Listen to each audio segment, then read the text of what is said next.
Quiet, numbskulls. I'm broadcasting. Hello, you're listening to the podcast. So there I was. This is episode 83. Don't worry, it's insured. That's something you never want to hear.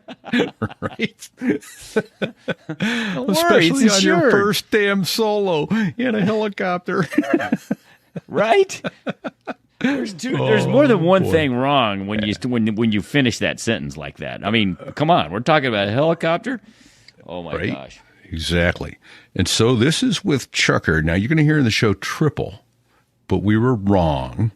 Shortly after recording, we found out that Chucker is our quadruple tanker aircraft commander.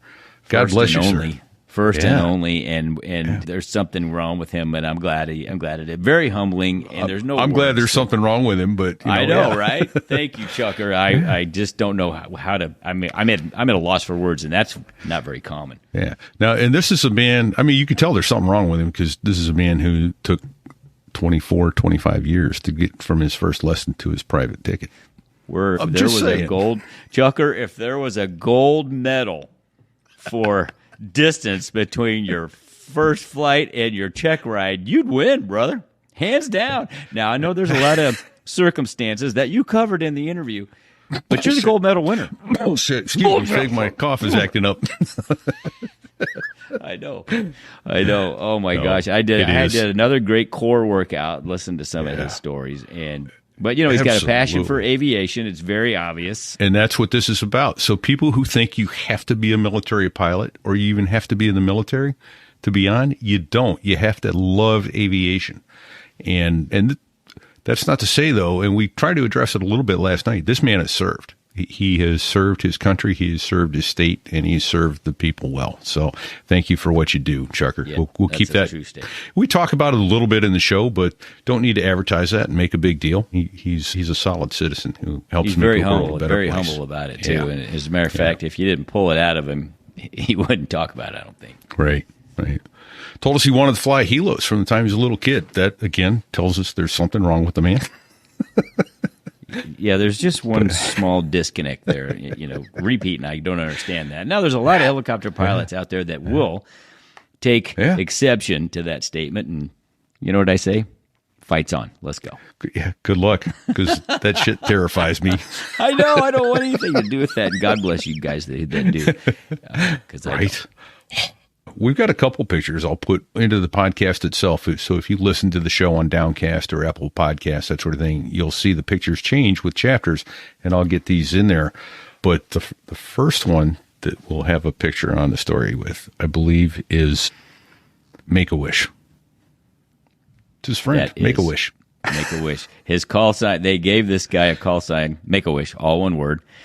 It's an amazing story. It's a gut laugher. It makes sense when you see it. Well, I've got to tell the story. He sent you and me the photo. Yeah. And he told us the story briefly in the text. And I'm in a public waiting room, and people were looking at me like I was bat guano crazy, man. I laughed out loud. I was howling reading it. So I think you're going to enjoy that one a lot. Yeah. So. There's no getting around it. Right? Then we've got a picture of him at the controls of a helo. I think he said that was from his solo. That's his first solo, yeah. Which is Dude, where fly the helicopter, don't take selfies. Well, I think he had GoPro cameras hooked. Yeah, he did. But that's where the show title come from. Don't worry, it's insured. What? And a couple amazing stories from his civilian job. Yeah. That were just there. And one of them, I don't think he wasn't tooting his own horn, but it comes through loud and clear what a good guy this guy is. Yeah, don't just tease it like that. Don't tell the. It has to do with a still. Yeah. Like a whiskey still. Yeah. What a great guy. I think, first of all, one last warning. Be prepared to pull over so you don't injure yourself if you're listening to this in the car, because you are going to belly laugh at some of the shit that goes on in this show. I promise. Yeah, that's a fact. All right, folks. Let's get out of the way. Let's do it. Don't sit on the collective. That's 2 shows in a row. Don't sit on the collective. This here's a true story. What are we doing wrong? All these helo guys. At night. God bless you, Chucker. Thanks for what you do. on the tanker, through the weather. Oh, and to the tanker crew who did that, thanks a lot. We really appreciated that. I'm just kidding. No, I'm not.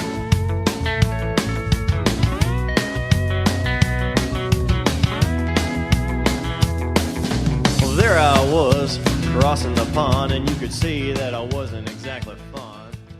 So there I was, walking up a lonely road with a bunch of state troopers and sheriff's deputies, approaching a house to one of the supposed biggest moonshiners in our area, ready to kick down the door because he would shoot to save his stash, and we had received multiple calls. And needless to say, that's not what happened. Oh, boy. That's not what we normally hear here. Exactly. To hear the rest of that. There's maybe a little more than an aviation tale or two. If still aviation related tonight, I promise. Repeat here, coming to you from New Hampshire, I believe. Last time I checked, and I'm here chatting with my co-host Fig. Looks like you're home, sir. I am. Nice. I'm in Kearney, sporting my Kansas City Chiefs garb because it's Monday Night Football, and we got to kick off here in an hour and 25 minutes. So I got to talk fast. But more importantly. We have a triple tanker aircraft commander in our presence tonight. Chucker. Boom, boom. Welcome, gentlemen. It's an honor to be here. Thank you. It's an honor to have you. And boy, we've developed this. You started off getting turned on to the show by Dago Billy, and here you are. So glad to have you. I love all fans of aviation, especially those that attempt it themselves on occasion. When did you first attempt it? Oh, gosh. I look back, and I think my first love of aviation probably started when I was 4 or 5 years old. And I was playing with, little die-cast airplanes, building airports in my room. And just was always fascinated anytime you see an airplane. We lived in the approach path of our local airport. So, I'd walk out and they'd fly over every day. Of course. And I think I took my first lesson. My uncle rented a 150 when I was 11 or 12 years old. And I took my first lesson when I was 11 or 12. Nice. And do you remember how that felt today? Oh, I do. I remember it like it was yesterday. I remember climbing in and him giving me the spiel of push here for the houses to get bigger, push here, the houses get smaller, left, right. And we took off and spent an hour in the air, and I was hooked from that day on. That's awesome. And now they wouldn't let you touch the controls of a car yet, but an airplane, not a problem. Right? Not a problem. That ironic. That is kind of funny when you think about it. I actually have a buddy, he recently retired from work. His family has a light aircraft, and the rule in his family was for the girls to solo, or for the girls to get their ears pierced, they had to solo in the Cheetah. I like that rule. Yeah. But he had a son who I don't guess he didn't want his ears pierced or whatever, but still made him fly it too. And 2 of the 3 girls are at the airlines, and his son is also at the airlines. But when his son took his private check ride, he had over 1,000 hours dual. What? He was 4 years old when he put him in the left seat and started keeping his logbook. Oh, that's awesome. So anyway, but I digress. So yeah, that's an early start. Were you able to keep up with it at all as a teenager? A little bit. So that's the funny thing about aviation, especially for us that weren't in the military. It kind of comes and goes as life gets in the way. I went immediately and joined the local Civil Air Patrol Squadron, which was absolutely amazing as a 12-year-old.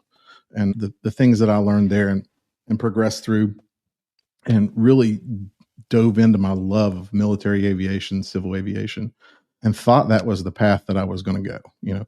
As a 12-year-old standing tall in front of your cadet commander, if you're thinking this is the life that I'm going to lead. We did a encampment to, I think it was Fort Knox. I was 13, and the coolest thing, a C-130 comes and picks us up and takes us. I mean, how cool is that for a 13-year-old?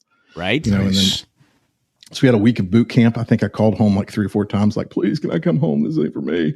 And but ended up loving it and did that until I got to high school. And unfortunately, our squadron kind of disbanded a little bit. Oh, that's too bad. And split up. So it died away, but it's always something that I love doing. I flew a little bit in high school, just here and there, and had the intentions. I wanted to be an Army helicopter pilot. That was kind of my goal. Did not tell my mother that. She would have flipped her lid. she back then, we had my first cousin who passed away in the military. So after that, it was automatically assumed if you join the military, you're going to die. Oh, sure. I heard that constantly. So, the Army came to the high school and they had this tractor trailer looking rig thing where they had Army aviation and different things and like an early Microsoft flight sim. And I'm blind as a bat. And they told me right there, that ain't going to happen, son. Damn. Yeah. So it didn't happen. Although later on, I did get a call. I figured you'd find this funny from a Marine Corps recruiter. This was after I was a paramedic. And he told me that I could join the Marine Corps as a medic. And I said, I'm pretty sure that's not how that works. Right. But thanks come for down and sign Gunny. up anyway. Yeah, They'll tell you anything you want to hear. Yeah, we'll just sign these papers and ignore, the MOS for infantry. When you get there, just tell them that's not what you're here for. Yeah, you're here to be a medic. Yeah. I don't think that's how it works. Oh, man. I got another quick story on that, too. I'll make it as quick as I can. A buddy of mine was at LSU many years ahead of me, and he blew his grades and got drafted. So he called his dad, goes, Dad, I got a problem here. Lost my deferral, and now I'm drafted. What am I going to do? He goes, hang on. I'll call my friend who's in charge of the Louisiana National Guard. Calls him up, says, oh, yeah. Let's call him Joe. Joe plays the trumpet in the LSU band, doesn't he? Well, yeah, he does. All right, well, we'll have him join the National Guard. He can come to Alexandria and play trumpet in the what was it? Not in England. What's the air base? The Army base there in Alexandria. Anyway, there's big Army base in Alexandria. He can come play in the marching band here. So about 4 days later, he's down at Indoc in New Orleans, and they're coming through, and he said this big Marine gunnery sergeant comes in and goes, I need 6 volunteers for the Marine Corps. You. Taps him right on the chest. You. And he's like, trumpet, Army, National Guard. Shut the F up. He said the next time I spoke to my dad was on a pair of yellow feet in front of the payphones at Paris Island going, hello, Father, I've safely arrived at Marine Corps Recruit Depot, Paris Island, South Carolina. I will call you in 2 weeks when I get my first liberty. I'm safe and sound. Are you shitting me? That's a real story? It's a true story. Yeah. Yeah. Where have I gone wrong? Yeah. Whoops. Yeah. Okay. All set to play trumpet. I love that. Not so much. They said 96 days later, he was humping an M14 across South Vietnam. Oh, my gosh. Yeah. What year do you know? That would have been, it was in like 71, 72. Yeah. So One Eye and Gunny and all those guys had already been there and done that and left. Yeah. Chucker, I saw a picture, and I think it must have been you getting your CAP credentials pinned on you or something, or taking the oath. Taking the oath, is that right? I think it was. I was ended up being probably 12, right before 13. I don't remember what that was. Just found that in a box of photos. That's pretty awesome. And that was that commander's still there. He was a retired police officer in our local town and Air Force guy, and he's still around. So I sent that picture to him about 6 months ago. He got a good laugh out of it. So when is Ooh, look at that haircut. Yeah, there it is. Yeah. So you took a break from flying, went to college, and then eventually law school. And then when did you pick up flying again? So in 2005, no, actually before that, 2004, was in almost the last year of law school and was just going crazy. I mean, it was one of the hardest things I've ever done mentally, and I needed something to kind of clear my mind, and kept driving past the airport. And I said, I'm going to do this. So nice. Went over to Craig Field in Jacksonville and started renting a 172 and was fanatic about it. I was there 3 days a week, just one after the other. Nice. And got the hours, was scheduled for the check ride. I remember the date. It was May 17th, 2005. And we got weathered out and check ride canceled. The next day, I was scheduled to move back to our home state. And then I started studying for the bar. And that put the stop to flying again for close to 10 years. Oh, my gosh. Because you're just going to get to it next month. Yeah. And that's the way it always felt like. But then thanks to a good friend, Daga Billy, he was like, you got to get this done. So off we went. Was he nice. Was he your instructor? He was on CFI? Yep. sure Okay, was. I knew that he had been a CFI for you, but I didn't know in what phase. Yeah. Hey, yeah, real he quick, finished. Craig Field, is that in Florida? Yeah, it's in Jacksonville, right down near the beach, right next to Mayport. Is there a VOR? Is that where Craig VOR is? It's right on the field there. Yep. Aha! All right, I know exactly where that is. Oh yeah. It's funny when you come out of Craig, the runway for Mayport aligns right with Craig, and they're only separated by a couple miles. And if it's mainly helicopters coming out of Mayport, and they of course don't pay attention to any of the winds coming out. And if you take off and not pay attention, you'll come head on with a helicopter, and you both kind of make your turn together. And it's kind of surprising when you look over and you see them, they see you, and it's an interesting place to fly. Oh man. Excuse me. All right, well, Yeah. okay, so you took a 10. Did you say 10 years? Almost Yeah. 10 year break. 2015, 2014ish is when you started flying again. Somewhere around there, it was right before that. So longer than that, 2016. So you had gotten. You were ready for your pilot. I was done. Check. It seems to be ride. like the theme of my aviation career is get ready for a check ride and something happens. But I was done and went back and we basically started from scratch. It picked up decently quick, but I could have think of all the hours that I probably could have saved if I would have just knocked it out like you're supposed to. So when you started flying that last time, how long from the time you started until you took your check ride this time? Was it Let's go fairly? back and look. It was fairly soon, maybe about a year.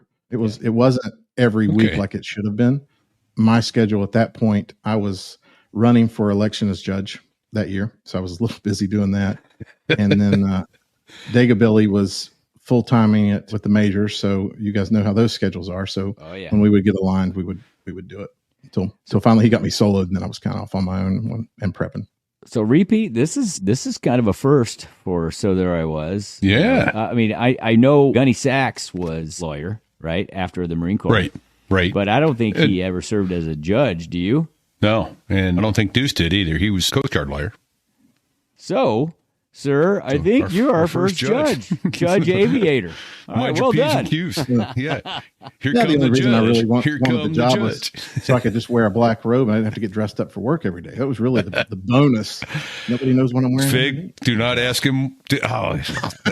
So right He was now, wondering. I know he's wondering. I'm thinking, did you wear furry underwear under your robe and that's it, or are you fully dressed, or do we not want to talk? It's a about So There I Was bikini. Yeah, the fuzzy bikini because it's a little cold.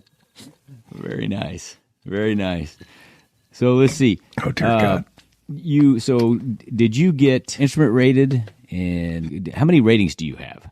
So I've got private now, and I've spent a majority of the rest of the time doing helicopter stuff. So that was it goes back to that dream that I had when I was a kid. So you thought he had Yeah. good judgment being a judge, but now he gets in helicopters. So you have to. I know.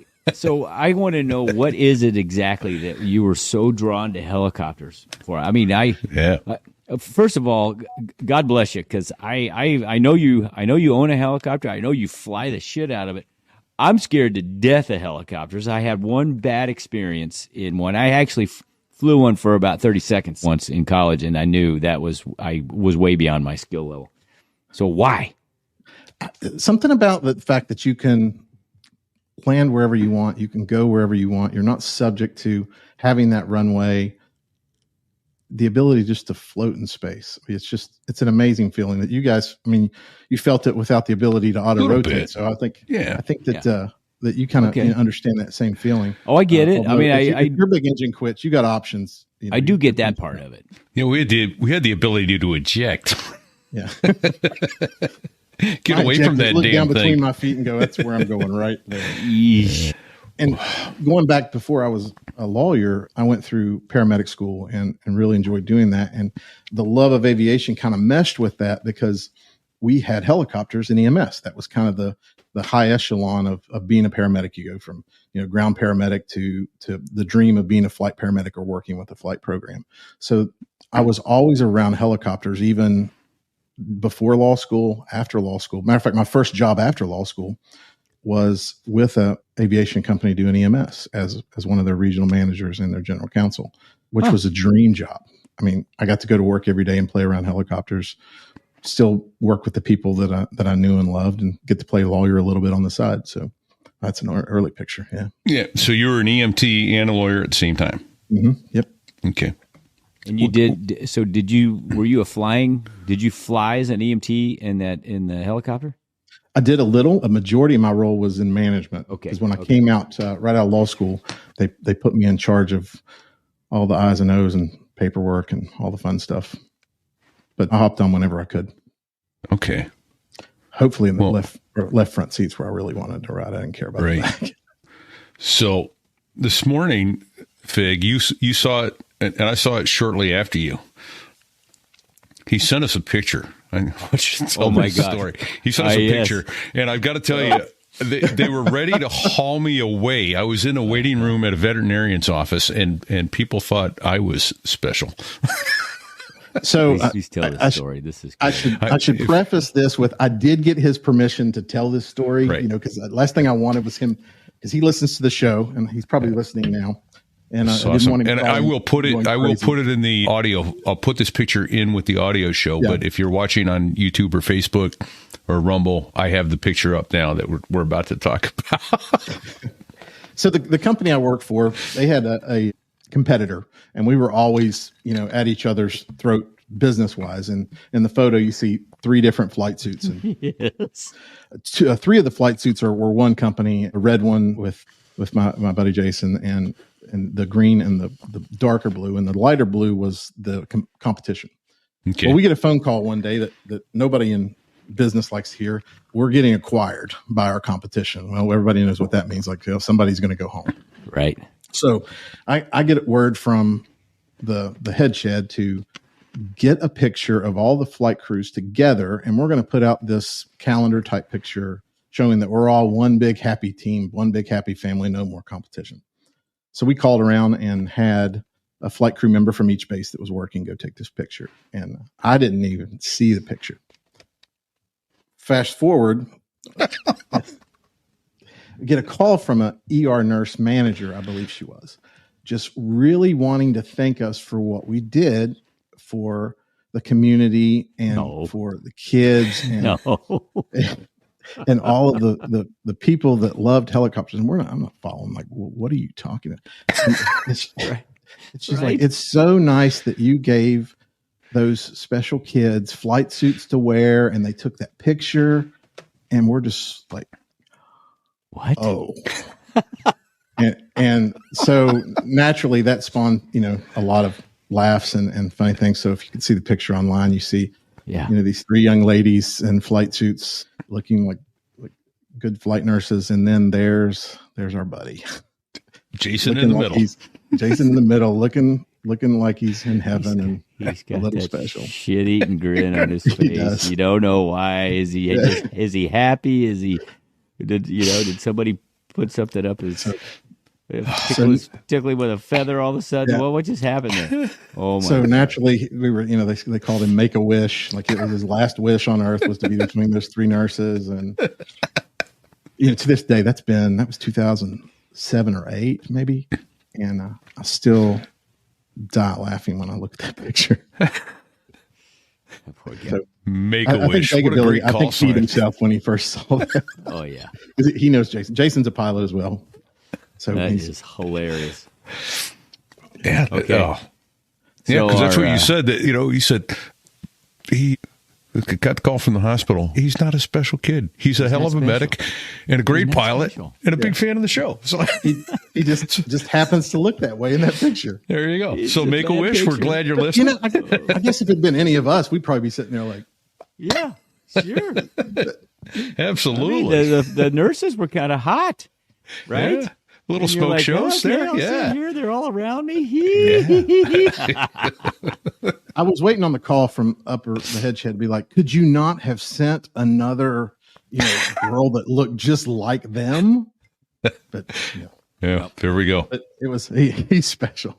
All right, our brother from BDS Aviation he's poking the bear here. Willing to hover in a Harrier but scared of helo. Yep. Well, exactly. It's not the same thing at all. No. Well, how quick do you come down if your engine stops? Pretty quick, right? Well, you come down like a piano, Yeah. like a piano, a grand piano.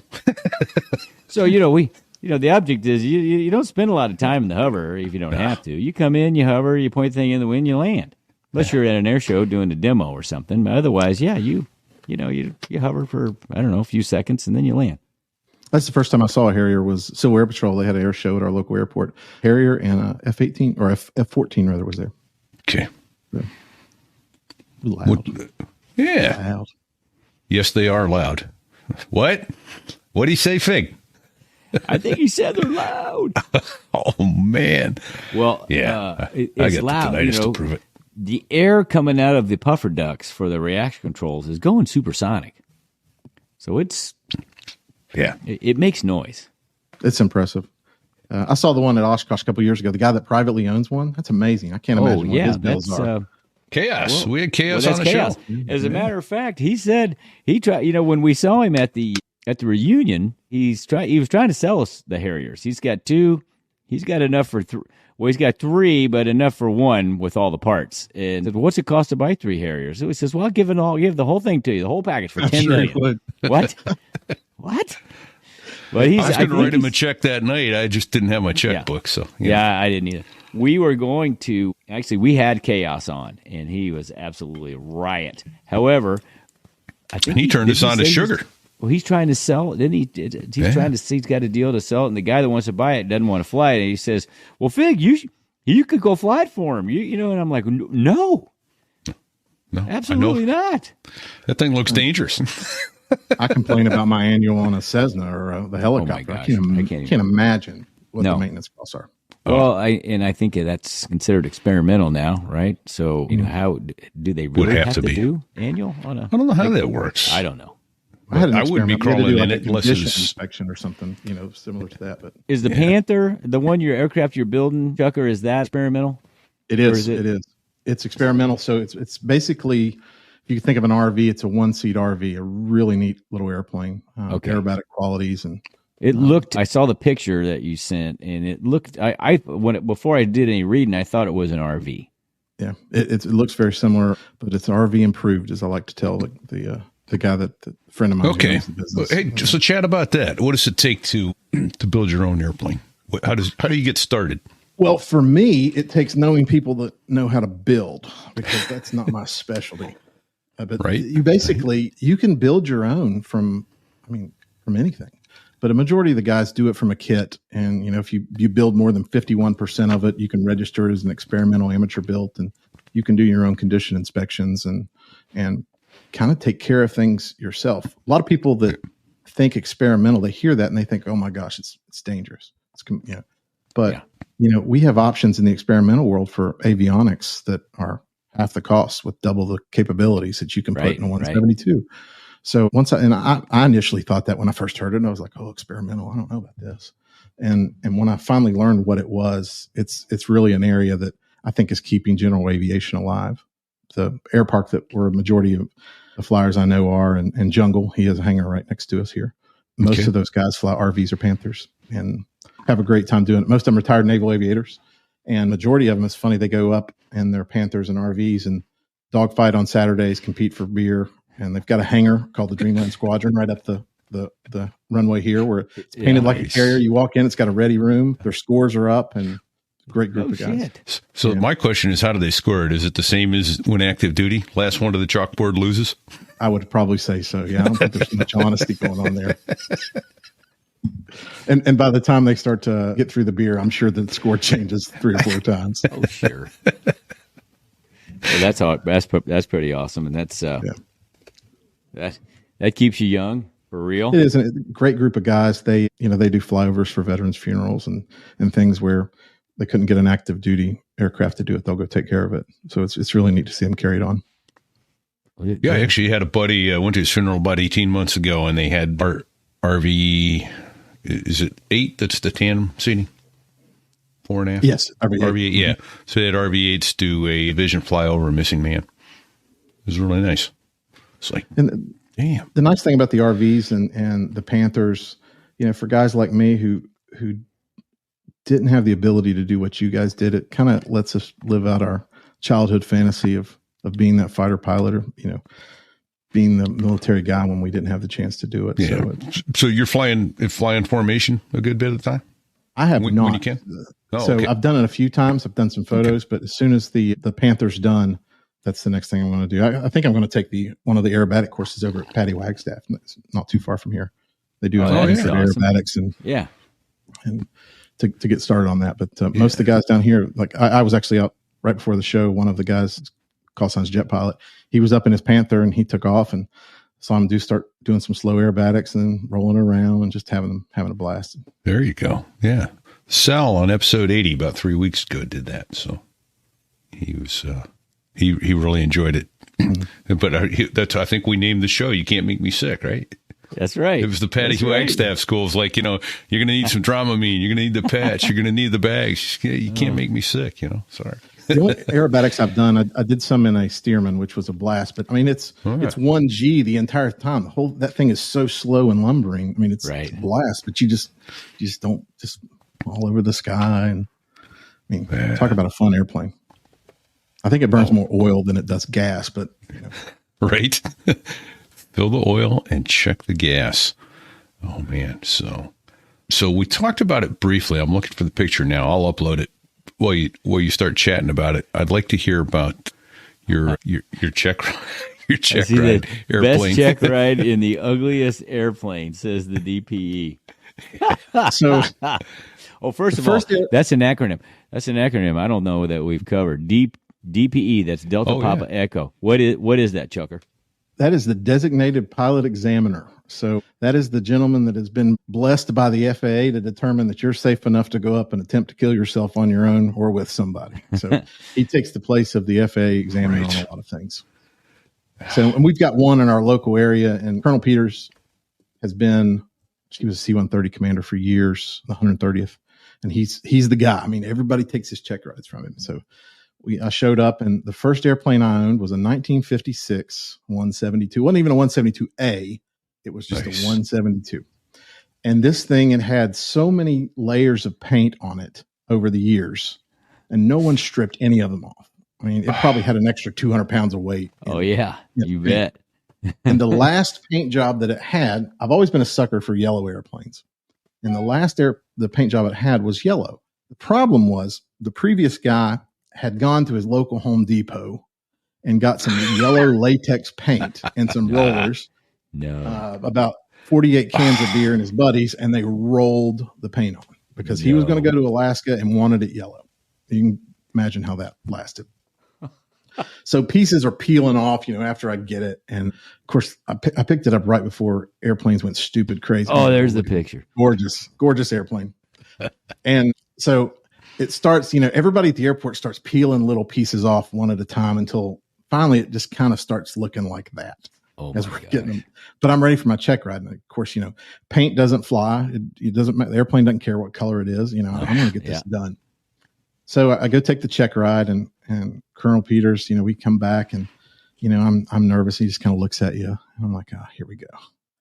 He says, well, I got one thing to say. I said, what's that? He goes, John got you ready. And it's probably one of the best check rides that I've had in a while. And I'm like, feeling like, that's right. Yeah. Daggone right it is. I was ready. I camped at the airport for 2 days, like cramming for this thing. And he goes, in the most ugly looking airplane I've ever seen in my life. Hands me the certificate and walks off.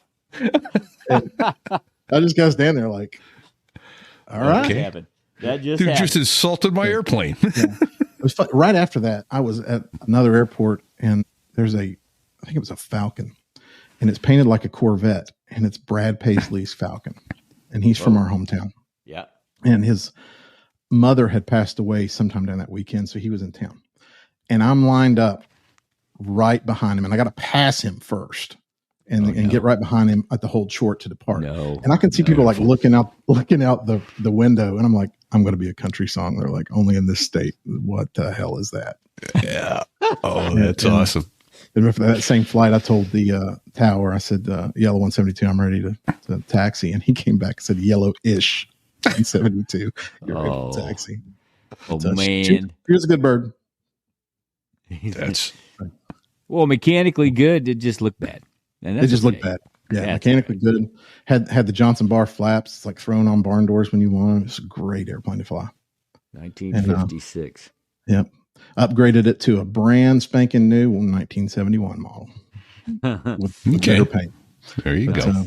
She's still my AMP has her, and old Make-A-Wish was my partner on that airplane too. So he's still got burns on his forearms from peeling from spraying the paint stripper without protective gear on. Trying to get that off, and I have to have him correct me, but I think it had 6 layers of paint on it. Okay. So Make-A-Wish, maybe you are special. Just saying. Man. Bless his heart.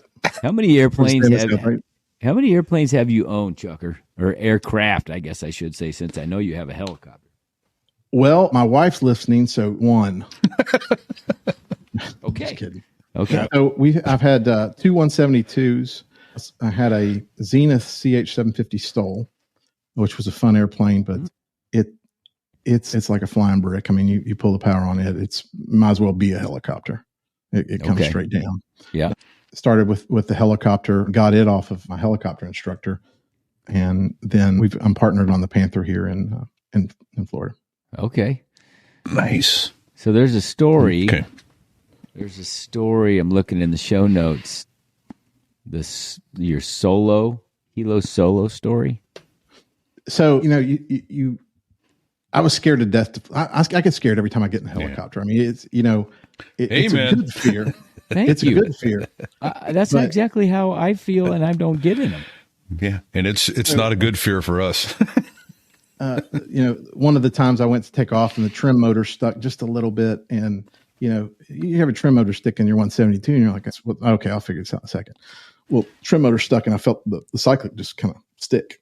And of course, I slammed the collective down immediately. I'm not going anywhere until I figure out what the hell this was. So the aircraft that I'm flying, I'm a big buff of anything military history, is actually a 1967 Hughes TH-55. And it was first delivered to Fort Walters for the Army. And I've got the records that go all the way back to it. Now, being a helicopter has been rebuilt about 60,000 times. Yeah. Hold on. I have to ask you, Chucker, is that does it have is a bubble with a basically a bubble with a stick sticking out the back with the tail rotor. I mean, that's it. Okay. There's no baggage. There's not even a compartment under the seat. You can't take anything. That's what I was envisioning. I just wanted to make sure I was in this ballpark. And they're designed. That's not what you're flying now, though.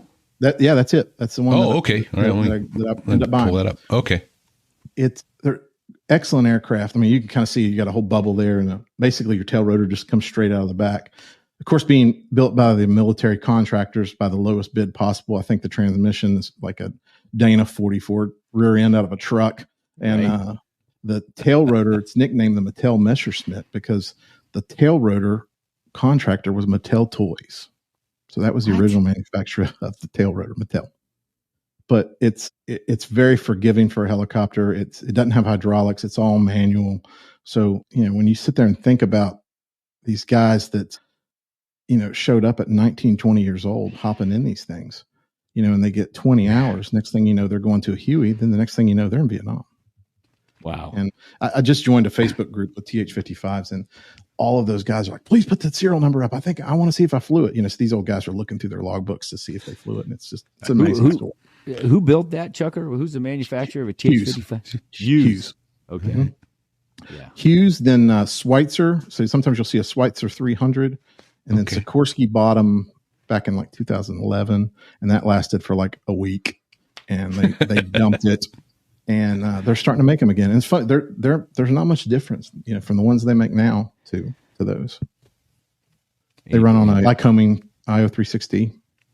100, I think it's 180, but it's D-rated 160 horsepower. Wow. But my Solo kind of got off tangent there, but the Solo wasn't ready for it. Wasn't thinking it. I knew it was probably going to happen someday.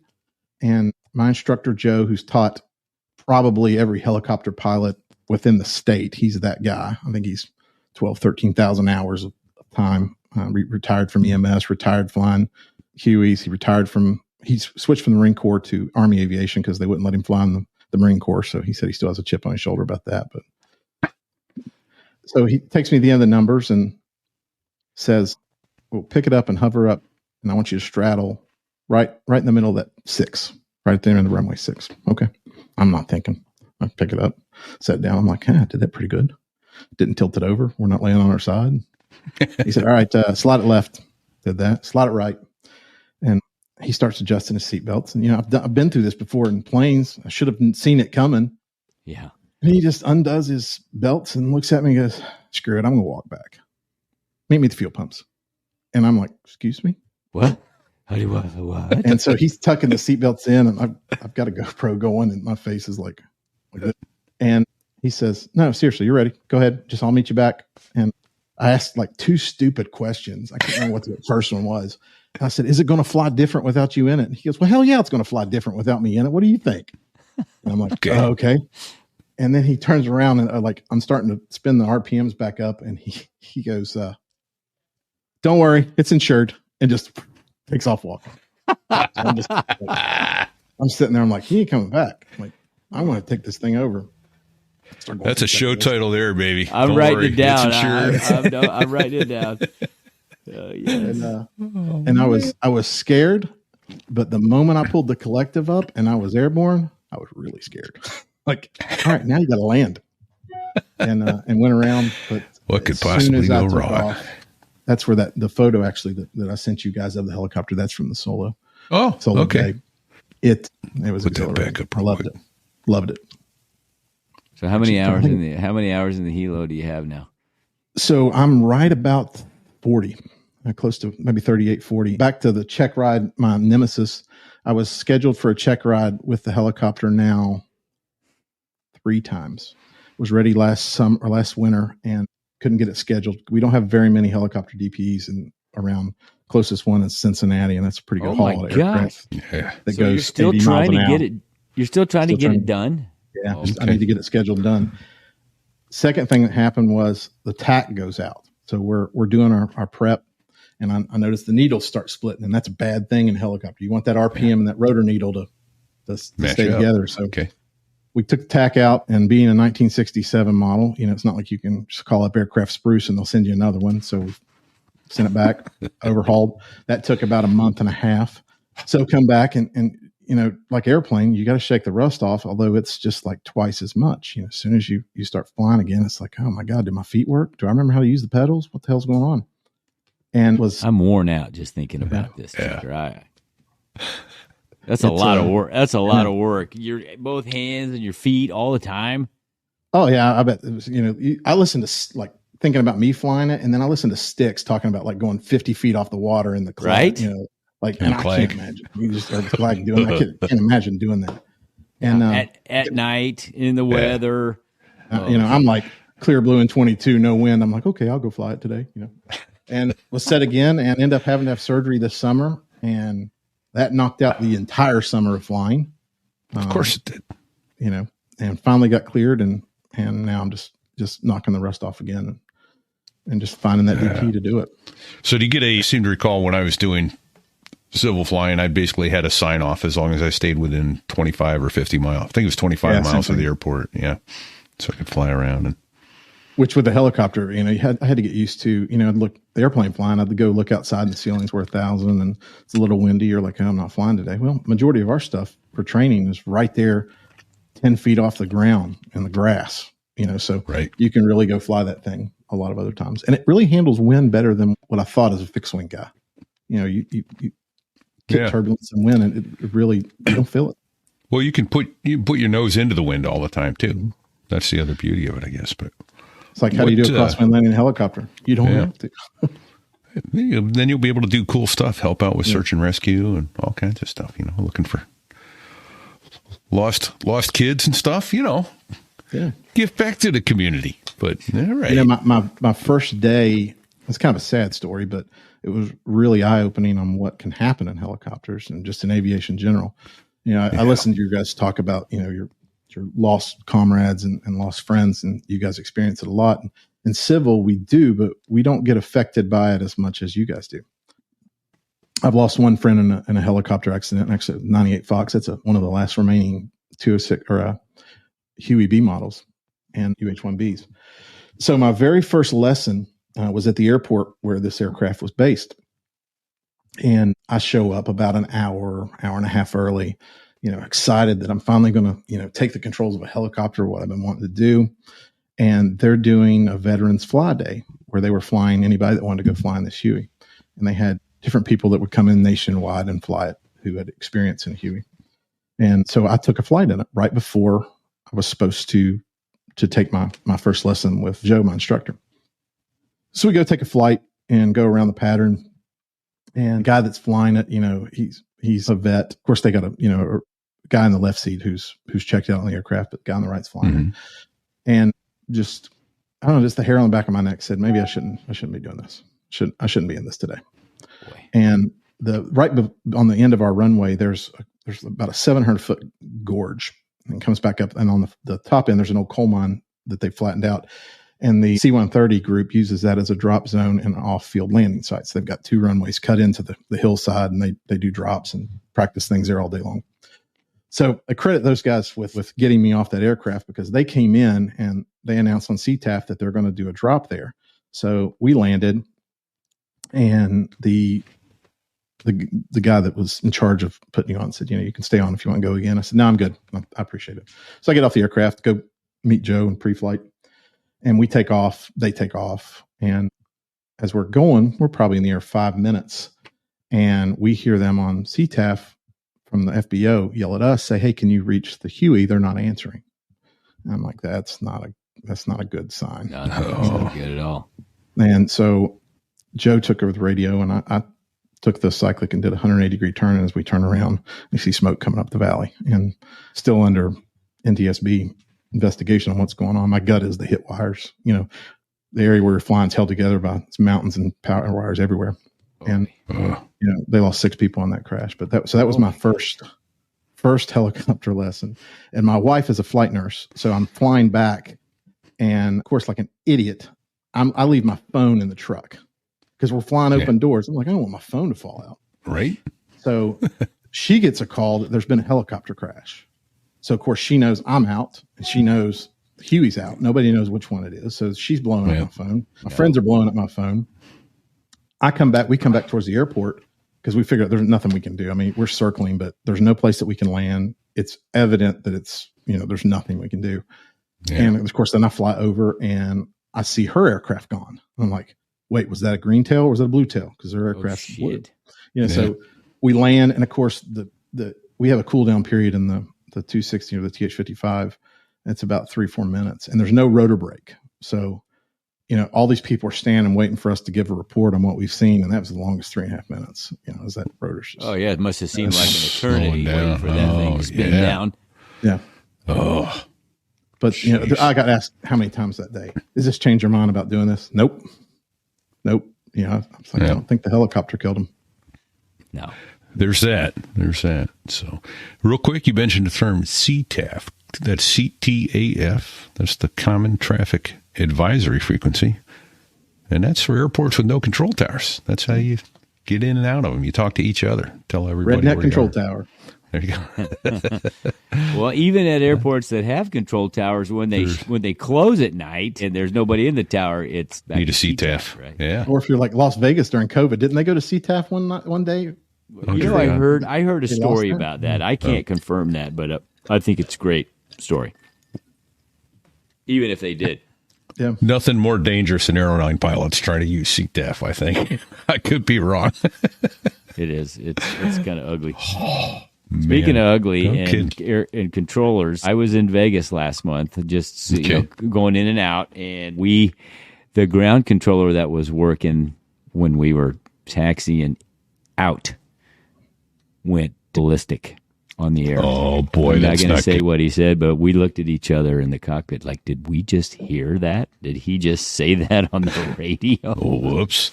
Yeah, he had reached his bucket was full, and he was pissed, and some Southwest guy ticked him off, wasn't listening, did something stupid, and somebody else chimed in, and he said, I'm not going to say what he said, but he said it on the air. He's in recurrent training now, probably. My guess is he got a little time off. I'm guessing the supervisor said, "Oh boy, well, let's get him outside. Let's get him cooled off." We had a pilot at our aeromedical company he was funny. He was a lawyer, but he was well known for saying whatever he wanted. And one of the hospitals in our area has a noise abatement procedure because a guy breeds pit bulls, and he would call and complain when the helicopters would come into the hospital because they were interrupting his breeding sessions. Ooh.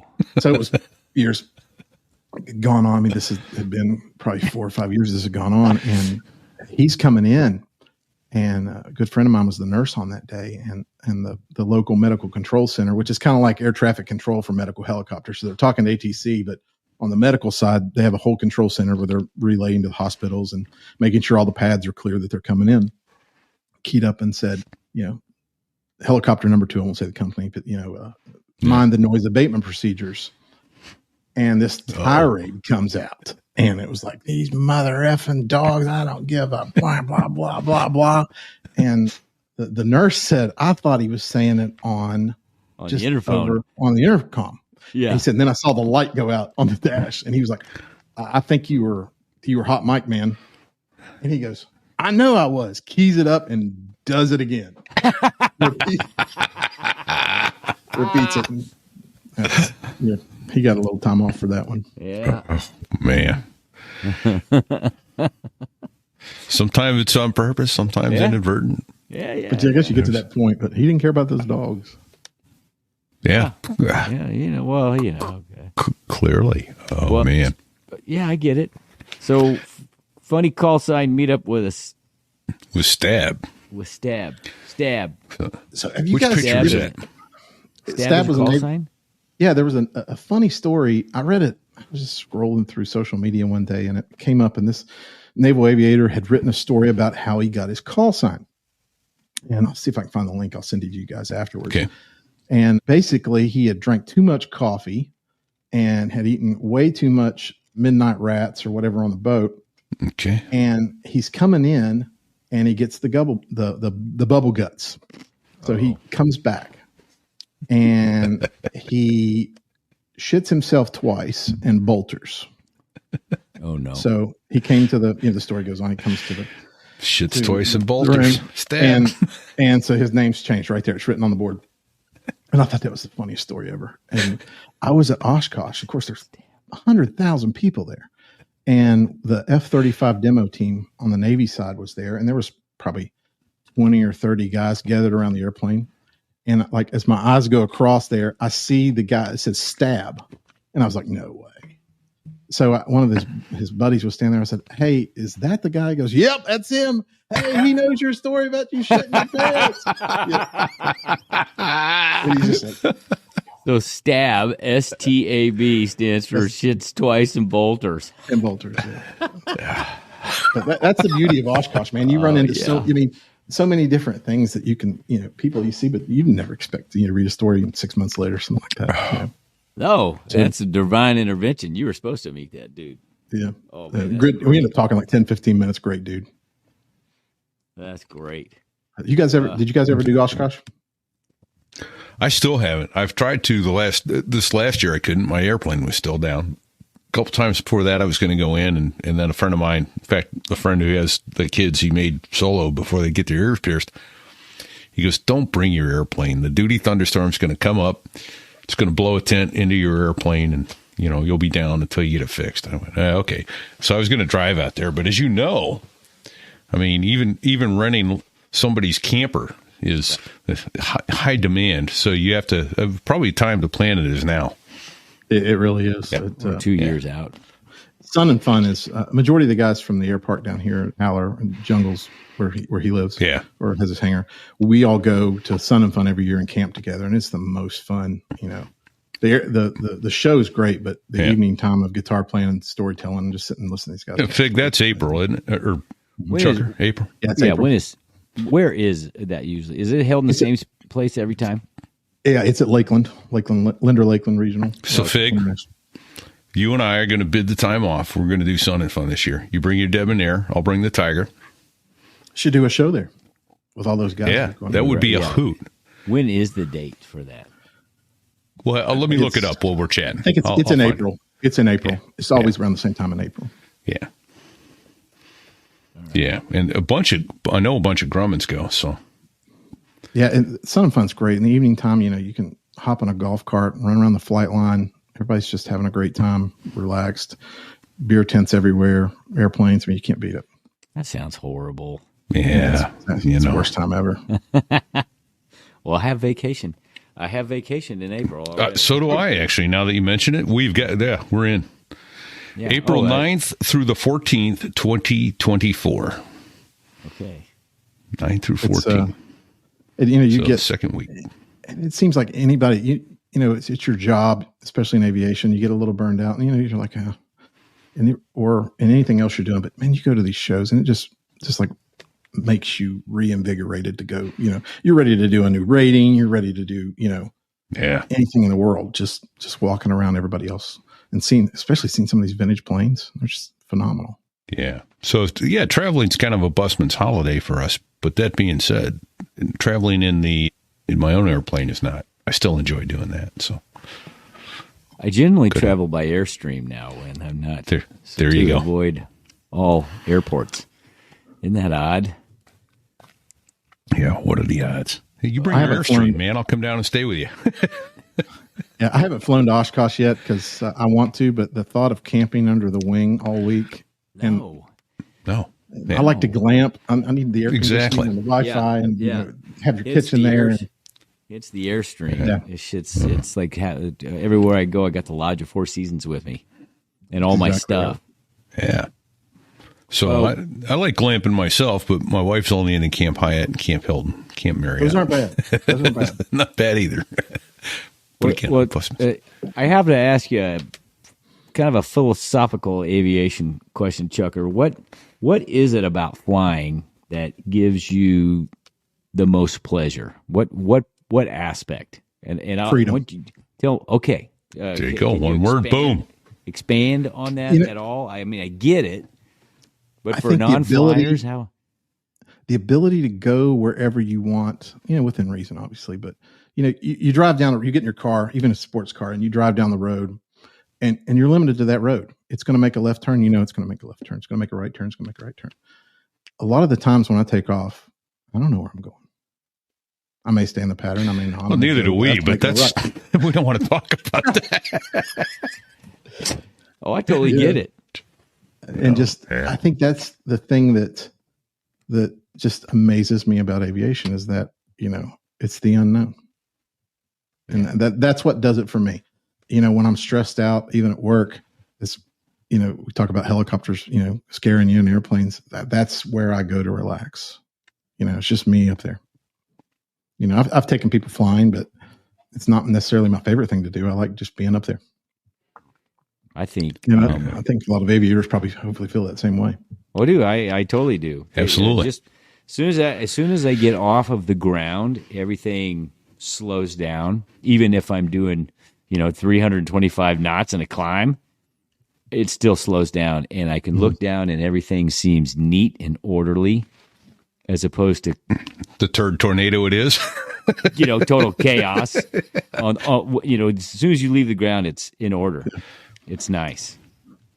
I left out one of the airplanes. I sold that Zenith that I told you about, and I just picked up a 1947 Champ, Aranca Champ, and did tailwind. I just finished tailwind or tail dragger, and that to me, that's true flying. Like the windows slide open like a car. You're going 70 miles an hour. It's just, to me, that's true flying. I love flying that thing. Now it keeps you on your toes. Did you say it's a 1946? 47. 1947 Champ? Yeah, Aranca Champ. Oh, Aranca. Okay. Yep. Yeah, nice. What motor's in that? That's got a C90, Continental C90. But, that tail comes up and you're just kind of float off the ground. And I swear the landing gear on that thing is made of like the biggest springs and absorption. That thing takes a beating, especially for a new tailwheel pilot like myself, but it's, that tail comes up and that's the truest form of flying that I've experienced. It beats the helicopter, beats everything. It's just feeling that wind go across and, you hear that engine. It's just that it's almost like it's in slow motion, and again, you take off and you just go left, go right, go low, go high, do whatever you want. I just got a picture sent to me by the Dago Belly via text message. I don't know if this is his cub or your champ. It's yellow. You guys. That's his cub. That's his J3. Yeah. Okay. That's the first tailwheel airplane that I flew was with him. That's pretty awesome. If it wasn't for his ugly mug, it'd be a really nice picture. That's why they got Photoshop thing. Let's get one of those flight nurses photoshopped in there. Make a wish. Who's your? Yeah, I saw this and I thought, well, Chucker's got some Make-A-Wish kid in the front of his champ. I'm wondering who that was, and I realized, oh shit, that's the Dago Belly. There's going to be some Photoshop artwork done now. No, my phone's blowing up. Just wear a cup next time you go to work there, Fig.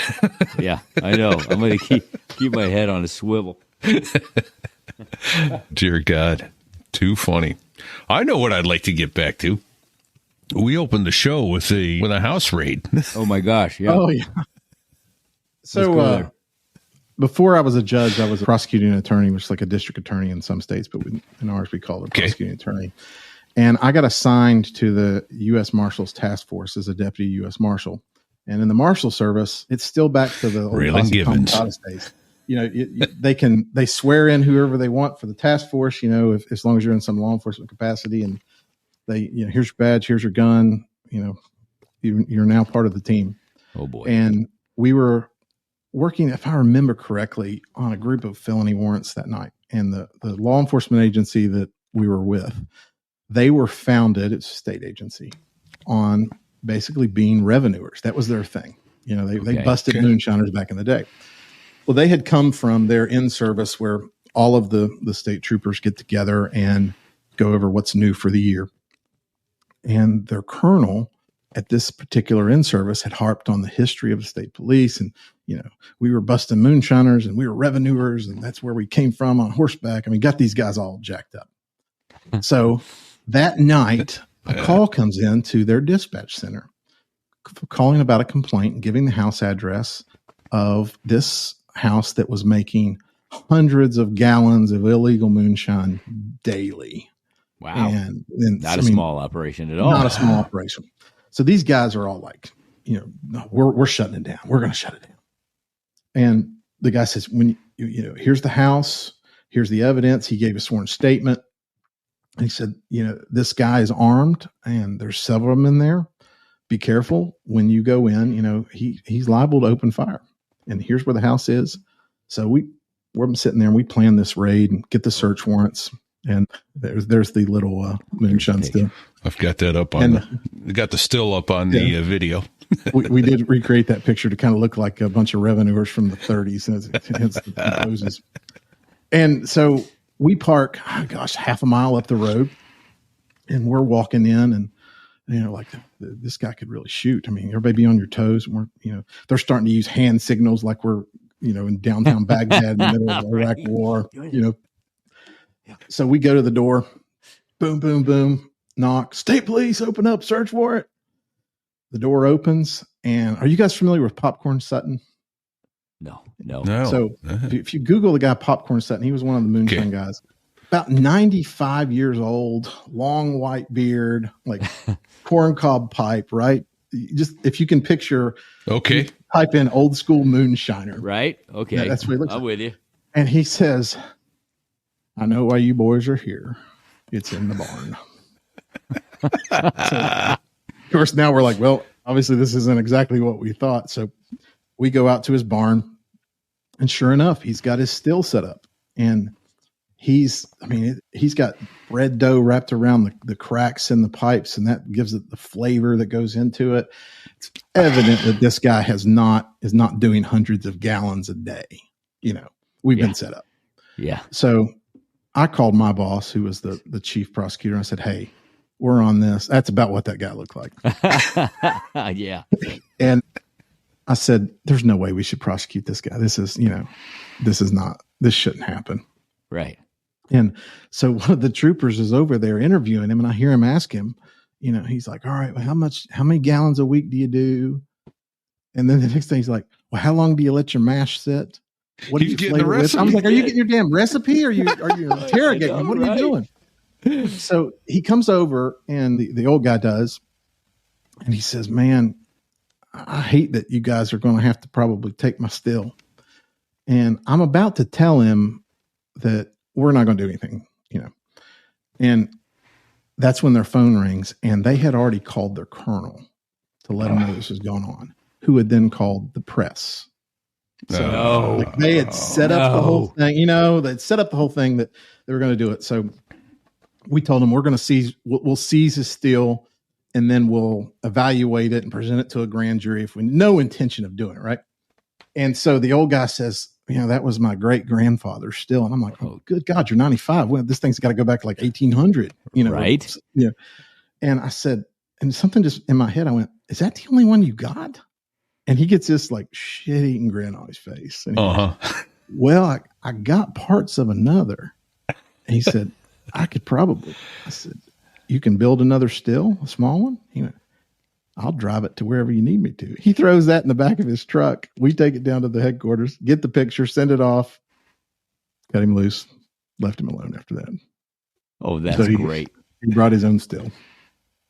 So wait, so which still did you haul in? That's the fake one. The one in the picture. He built that little one just for, and that way we could seize a still that he didn't care about.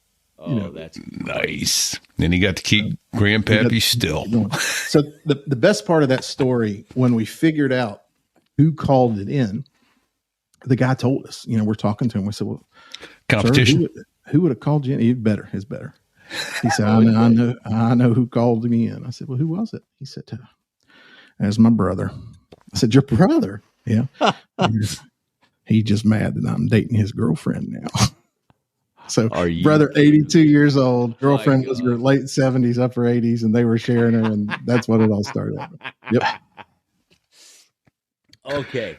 More trouble over women in this world than undefeated since the beginning of time.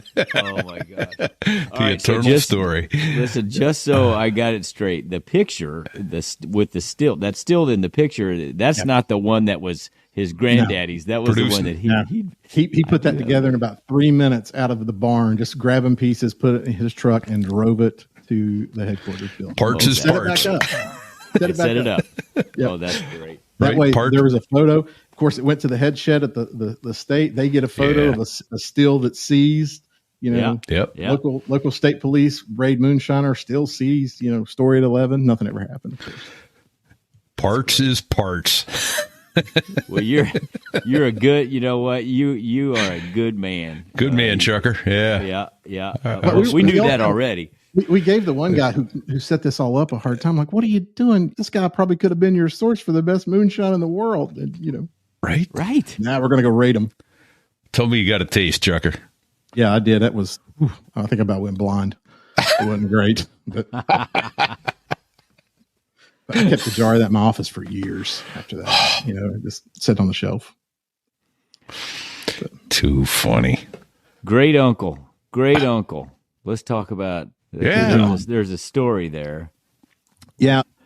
So I've got this great uncle. His name was John. He just passed away this last year at 95 years old. And John worked for the company, as you'd say, and even as a high schooler in college, kept asking me if I wanted to go work for, quote, the company, meaning the CIA.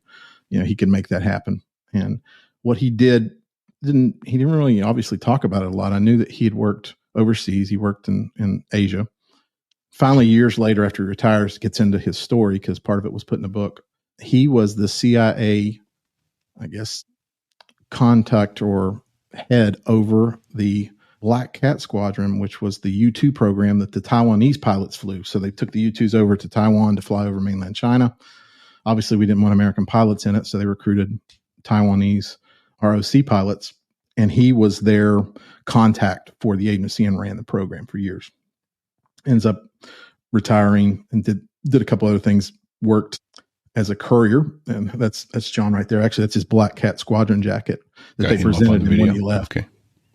And you can see their patch, and he worked for Kelly Johnson, which I thought was the coolest thing ever. Got a signed picture, a retirement picture signed by Kelly. So let's say who Kelly Johnson was here. Do you remember, Fig? Skunkworks. Yeah, baby. He's the guy. He headed up the SR-71 program, among other things. In the U2, right? The U2, yeah. Put all that stuff together with stinking slide rules. And without, I studied him in a class I took about how he cut the barriers for the skunk works, like told, HR, whatever they need to get. I don't care about paperwork. I don't care about, our policies for just whatever they need, that we got to get this done. And it worked, compared to even the rest of the company. But I digress. That's a whole separate subject, but amazing guy. John went on out after his career. He retired once and then came back again in the 90s, late 2000s, and was in Uzbekistan and some other places. If you talk to him, when you think CIA asset or CIA agent, I guess agent's not the word they use, but he's the most loud, brash guy that would stand out in a crowd. But yet, he's in all these foreign lands. And he worked, he did courier work, which I didn't understand until I talked to him 2 or 3 times right before he died, which meant he was bringing back defectors from Germany. He was couriering them back, and then he was babysitting them. And got to know a bunch of them. Talked about one that he showed me the book, and where this guy ends up marrying a dentist here in the States, and then gets this fairy tale belief that all is going to be okay because they told him he could come home to Moscow, and of course he never was seen again. Right. And so works. he goes, and John has a great career, passes away, and what the funny story, how he got in and how he died. How he gets in, he's a lifeguard at the local pool, and his buddy is going to go to D.C. to take the test for the CIA, but it was the OSS at the time. They hadn't been called the CIA yet. Right, precursor to the CIA. John had the car and a driver's license. His buddy didn't. So John drives him to D.C. They walk into the senator's office. They have to get this packages signed, I guess how they accepted their appointment. And the senator's secretary from the state said, "Are you here for the test?" And John said, "Yeah." He didn't have a clue what it was. He takes the test, passes it, goes on over and does everything else. And they offered him a job, still didn't know what it was. And of course, his buddy did not get the job. Of course. So that's how he started his career, and how he ended his career. His life, I think, was appropriate for a spook. He lived in Los Angeles, Southern California area. So every time I'd go out there, we'd go see him. And hadn't talked to him in a month or so, and that wasn't abnormal with him. And his wife calls my dad actually by accident. And so he answers, and she's originally from Okinawa, and says, "Oh, I didn't mean to call you. I'm sorry. And my dad goes, "Well, that's okay. How's John doing? I haven't talked to him." And she goes, "Oh, John died last month." And he's like, "What?" She goes, "Yes, I wasn't allowed to tell anyone. Nobody was allowed to know. But he said that if someone asked, it was okay to tell that he had passed." Okay. Oh my gosh. Which, is that, yes. Is that appropriate for a spook to go out? He was worried till the last second. Yes. Of someone knowing something. Don't tell anybody. Yeah. I've got some great recordings I need to put together. And towards the end, he was kind of repeating himself a lot, but of some of his stories, I'm going to try to piece that together so his wife can have it, and, that we can listen to it. But even at his age, I would ask him a question and he wouldn't answer. He'd just give me that sly look, and he'd change the subject, pivot, and go right on. Right. Like, man, that's great. Great American. That's kind of a theme on the show. Father was that way. His college roommate. Hey, man, let's go join the Air Force. Guy doesn't make it through flight school, and father's a squadron commander in F-15s, It's funny how life works out that way. Yeah. Weird. Yeah. Oh, man. We haven't killed any livestock, have you? We got to get away from that theme. Yeah, for a while we were on a livestock killing theme, Chucker. You probably are aware. You haven't been involved in anything like that, have you? 2 things. I almost hit one with a whole, I would say, a flock of cows. You could say a whole herd of them with my car. I saw the pearly gates coming at me. And one of the helicopter flights in Florida, we go out to this guy that's stepped on by a bull and land in the field, and he's hurt bad. He's drunk, gets on the back of this large steer, and it steps on him right here, right in the neck, just rips everything out. Oh, well, I asked, "Where's the bull?" And the fire department, bless their hearts, they're like, "He's right over there." And I look on the other side of the helicopter, and it's staring at the aircraft, like pissed off staring. Yeah. And so I'm just pointing at the pilot like, "Up, take off. And he was like, the bull. That's right. The bull. The bull. The bull. Like, they play. If you can't see, Chucker had his hands he was making the putting horns on his head. Hey, the bull. Which made me think of the moose. Yeah. From last our week, air 2 weeks cab. ago. Yeah. Air cab last week. Yeah. Coming up. He didn't hit the helicopter, thank goodness. That would have been some paper. Right. Oh boy. Oh, Wow. That's too funny. All right. Well, we're getting close to the end. Do you have any good court stories you could share with us? Oh, I've got thousands of them. Okay. Do you have any that you can share? Was the codicil on that? I'll share a couple. My very first case as a lawyer, I get appointed as a defense attorney by a judge who was a great mentor. And basically, he's going to give me the loser cases so I can learn. And this guy was charged with third offense, DUI, and grand theft larceny because he stole the car. So we show up to grand jury hearing, and they walk forward and they announce, you've been charged by the grand jury. You're indicted for this, and this is your attorney. And he points to me, and the guy's wearing a Budweiser Dale Earnhardt Jr. shirt that says "Drive it like you stole it." No. And I'm like, no. You're going to prison. You're going to prison. So, Yeah. No, we're not showing up in a suit and a coat and tie. I had a gentleman walk in as a prosecutor who was charged with DUI and public intox, which I shared a photo of with you guys. And I could tell that he had a few adult beverages that morning. This is like 9:30 in the morning. Oh boy. And we had one of the officers pull out his breathalyzer, the portable breathalyzer. And as the picture shows, he blew .394. Which for those that aren't familiar with the level of that, .08 is legally drunk driving. So, I mean, I don't know how he was breathing. Yeah, .394. I had to take a picture. Holy shit. That is a long ball hitter there, man. That is not an amateur. That is a varsity player. Well, you said it was 9:30 in the morning. Maybe, it was late in the day for him. He was still Maybe rolling. He'd been going all night.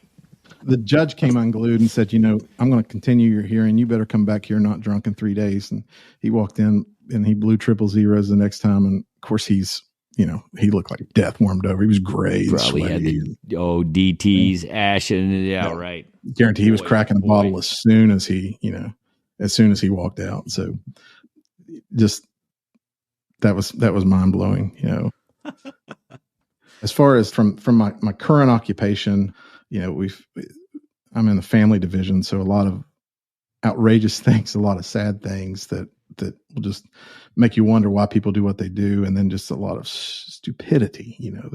That I used to joke that the same people that I used to pick up on Friday night in the ambulance, now they're just thinking about their story, and now they're showing up on Monday morning to court. It's the same exact. Matter of fact, I had one guy that, as a prosecutor, that I used to pick up on the ambulance all the time. He called 5-6 times a day because they figured out that they can get a free ride up to the hospital, get a turkey sandwich, and go to town, and then don't have to pay for it. Just constant drunk. Yeah. And this one individual, he actually tried to fight me one night, and the ambulance jumped across and spit at me and was taking swings, and so we had to restrain him down. And so fast forward like 6-7 years, and I'm working the on-duty prosecutor desk that morning for the incoming arrest, and I see him come in. And he's handcuffed, and I'm like, he just walks right past me, kind of looks at me and goes in, and his lawyer comes out laughing. And he's like, "Hey, my client wants to talk to you." And I don't talk to defendants. I can't. He goes, No, you got to hear this. You really need to hear this guy. So I'll walk back in the holding cell, and he's there. Picture it. He's about 4'8", this little dude. And he's got this list about him. And he goes, Mr. Spios. He said, "Please let me out of the jail. I know we had our problems on the ambulance years ago, but I'm not a bad guy. Please let me out." I said, "I don't know what you're talking about." You gotta have this. Yeah, so that's awesome. I've had in family court and other things. I had a divorce that was, they were married 49.6 years. I'm like, why don't you just make it to 50? I don't understand. And he said, "Can I be honest?" I said, "Yeah." And everything was agreed. They weren't fighting. And okay. I said, "Why?" He goes, I'm tired of her shit. I had to start laughing. And she goes, well, I'm tired of his. And that's that. I wish I could make that a show title. We wouldn't get it on Facebook, but I'm tired of her shit. Yeah. I'm tired of his. I've had a lady, who described her best friend's extramarital affairs as she described her as the Blanche Devereaux of the town. And if you've watched Golden Girls, yep, Blanche Devereaux was the hussy of the town. I mean, I'm just like putting my this can't be real. This is not real.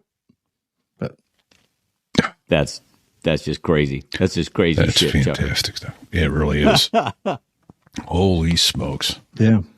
Well, now listen. Oh, I love you guys. My core workout is. I can't. I love you guys. I've had a great core workout, but in 5 minutes there's an event that's going to start. It's a Taylor Swift game.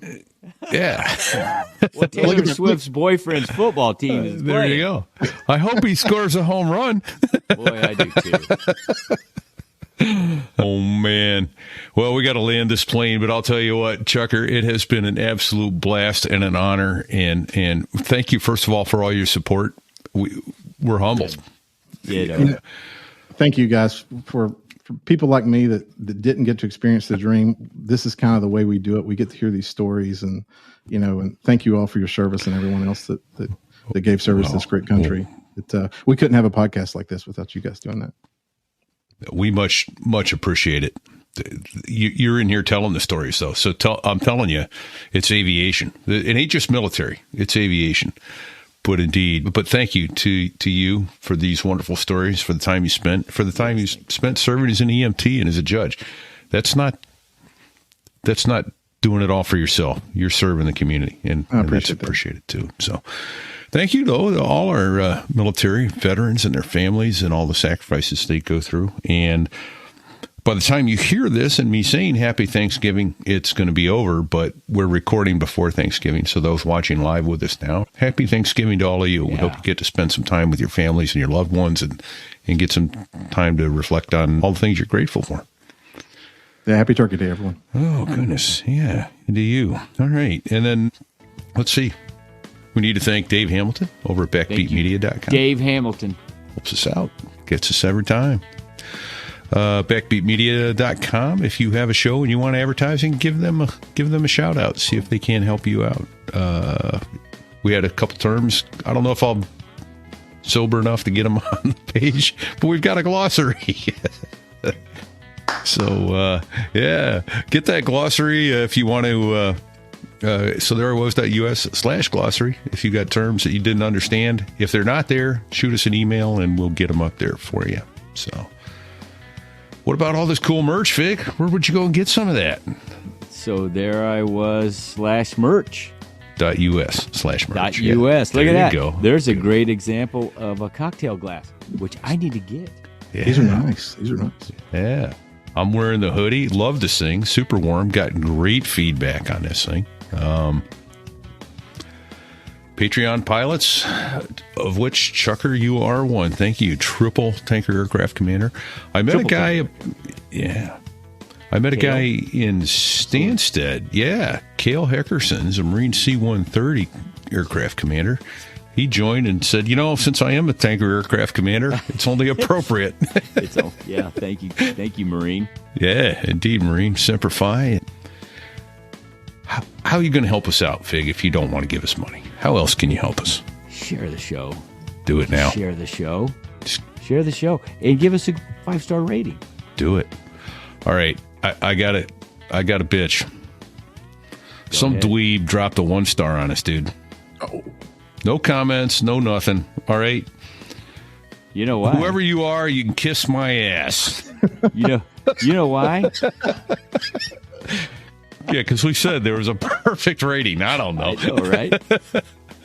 What a dick move. That's all I got to say. Oh, that's all right.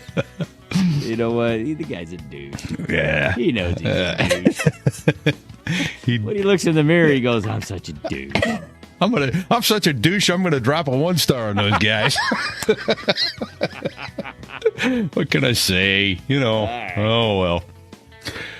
Hey, I know he's watching tonight. Brad Silcott over at BDSAviationPhotography.com. Look at that picture of that Harrier behind my head. Beautiful, beautiful stuff he's got up there. We appreciate your support and sharing that with us. And, if I would want to play some music for the show, what would I do, Fig?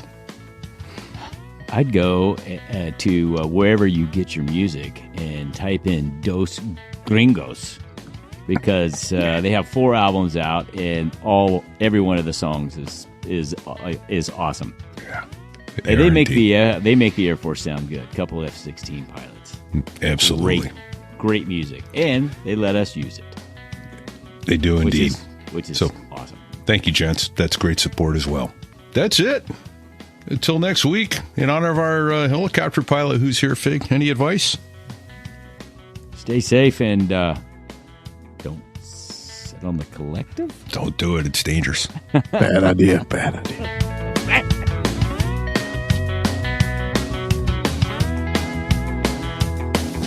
Well, there I was, crossing the pond, and you could see that I wasn't exactly fond of all the shit I was wearing on that day.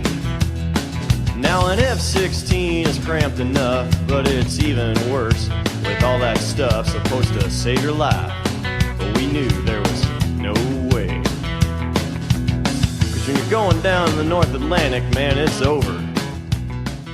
You heard him say it. It's over. You can testify, but you just can't win, because I'm here to tell you guilty as sin. Here comes the judge.